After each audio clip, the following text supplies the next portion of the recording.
الله الرحمن الرحيم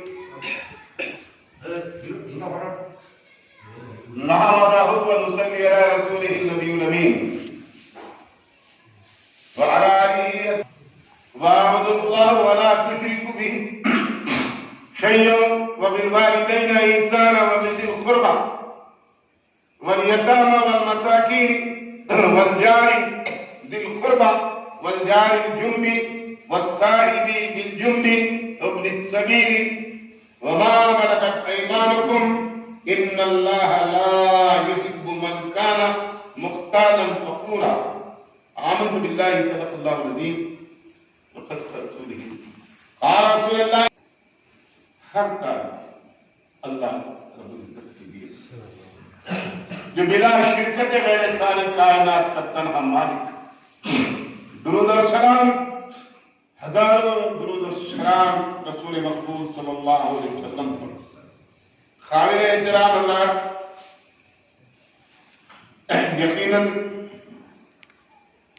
ہم شکر گزار ہیں ہمارے رب کے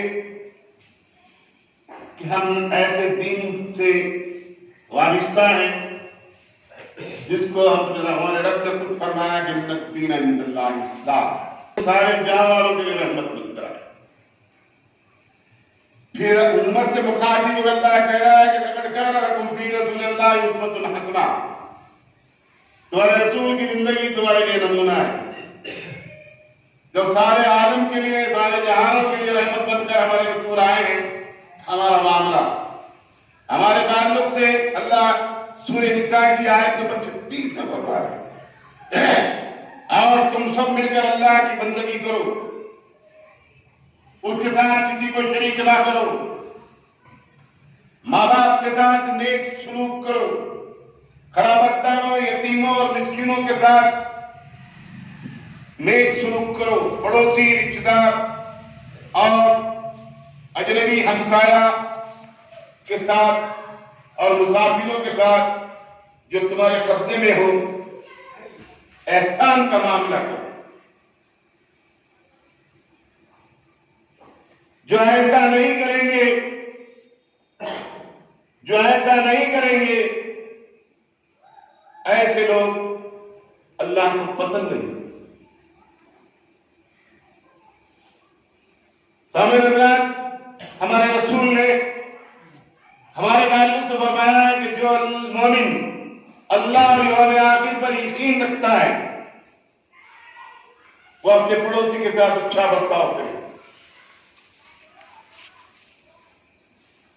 سامنے حضرات یہ ہمارے رسول نے جو ہمیں جو دین دیا تھی رب کی طرف سے اس کی دین کی خاصیت کا اندازہ لگائیے کہ باریک سے باریک پہلوؤں پر اللہ کے لیے ہمیں عمل کرنے کا موقع آتا ہے آج دنیا ٹیکنالوجی کے دور سے گزر رہی ہے نفس نفسی کے عالم میں کوئی کسی کی خیریت نہیں پوچھتا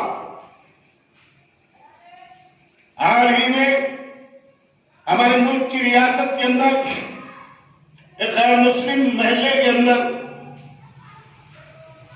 ایک دروازہ بند تھا اور تقریباً وہ دروازے کے سامنے اخبار پڑھتے رہے خالی گرتے رہے 5-6 دن کے بعد لوگوں کو پتہ چلا کہ اخبار کیوں نہیں کھل دروازہ کیوں نہیں کھل رہا اندر سے جب وہ آنا شروع ہوئی تو پولیس کو بلایا گیا اس کے بعد دروازہ توڑا گیا بازو کون کیا کر رہا ہے آزو کون کیا کر رہا ہے ہمیں پتہ نہیں اگر اسلام کیا کہتا ہے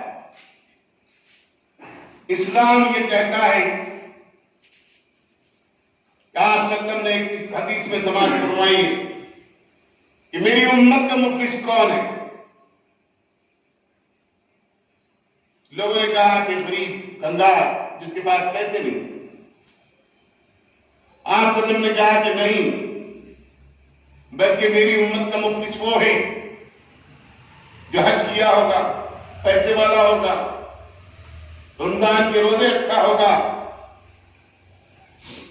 فرائض نماز کی پابندی کرتا ہوگا، لیکن جب اس کا حشر میں نامہ اعمال تولا جائے گا، اس کی اصل حقیقت سامنے آئے گی کہ وہ لوگوں کے ساتھ ٹھیک نہیں تھا، پڑوسیوں کے ساتھ اس کے تعلقات ٹھیک نہیں تھے، زبان کا بہت ٹنڈا تھا، بہت ہی زہر زبان کی اس کی۔ اللہ تعالیٰ بدلے میں جتنے لوگوں کو اس نے تکلیف پہنچائی، ان تمام کی بدیاں اس کے نامہ اعمال میں ڈالی جائے گی۔ اس کی نیکیاں، اس کے حج، اس کی خیرات، اس کے روزے، سب ان لوگوں کو دے دی جائے گی جو اس کے تکلیف کی آواز تھا، جو اس سے تکلیف جن کو پہنچی تھی۔ تو اللہ تعالیٰ کہے گا کہ بتاؤ کہ اس سے بڑا مفلس اور کون ہو سکتا ہے؟ ساری نیکیاں لایا، حج لایا، روزے لایا، لیکن لوگوں کے ساتھ ٹھیک نہیں تھا، زبان کا بہت سخت تھا، تو وہ ہے امت کا مفلس۔ آپ صلی اللہ علیہ وسلم نے ایک مرتبہ فرمایا، آج کا معاشرے کی تلخ سچائی، لوگوں میں تمہیں 5 باتوں کا حکم دیتا ہوں، اس میں سے کسی ایک پر بھی عمل کر لو تم، میں بیعت رسول یہ تمہارے لیے ضمانت دیتا ہوں کہ تم جنت میں جاؤ گے۔ اس میں سے ایک چیز یہ ہے کہ تم پڑوسی کے ساتھ نیک سلوک کرو، تمہارے پڑوسیوں کے ساتھ، اسی ایک بدلے میں تمہارے جنت کی جانے کی ضمانت دیتا ہوں۔ سامعین حضرات، بالخصوص بہادور کے مسلمانوں، عبادت کا معاملہ بندے اور رب کا معاملہ ہے۔ بندوں سے نیک سلوک کر کے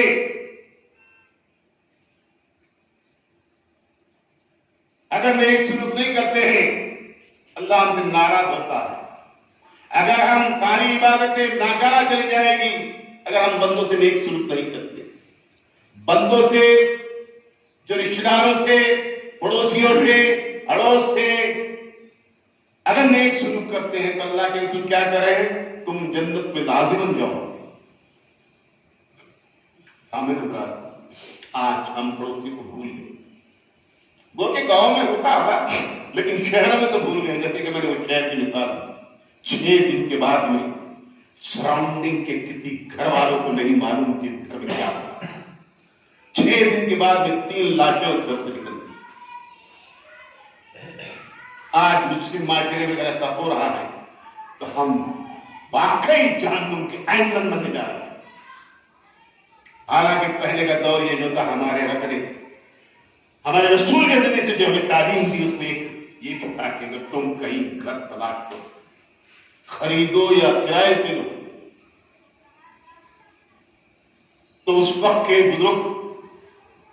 یہ دیکھتے تھے کہ پڑوسیاں کیسے ہیں، پڑوسیاں کیسے، اچھے پڑوسیوں کے پاس گھر لیا جاتا تھا۔ آپ سندر کا ارشاد ہے کہ گھر لو تو پڑوسی کو تلاش کرو۔ سامنے کا یقین جانو، آج کی جو جملہ جماعت اسلامی نے جو شروع کیا مہم، حقوق ہمسایہ مہم، نائبرہڈ لاس،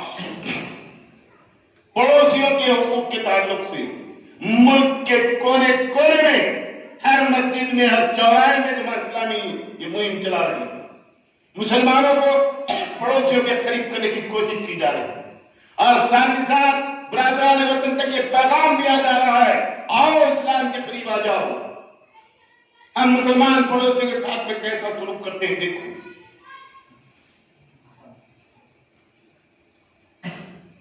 ایک مرتبہ نبی کریم صلی اللہ علیہ وسلم اچانک، وہ مومن نہیں ہے، وہ مومن نہیں ہے، وہ مومن نہیں ہے، 3 مرتبہ آپ صلی اللہ علیہ وسلم نے فرمایا۔ انہوں نے پوچھا کہ یا رسول اللہ، کون مومن نہیں ہے؟ کون مومن نہیں ہے؟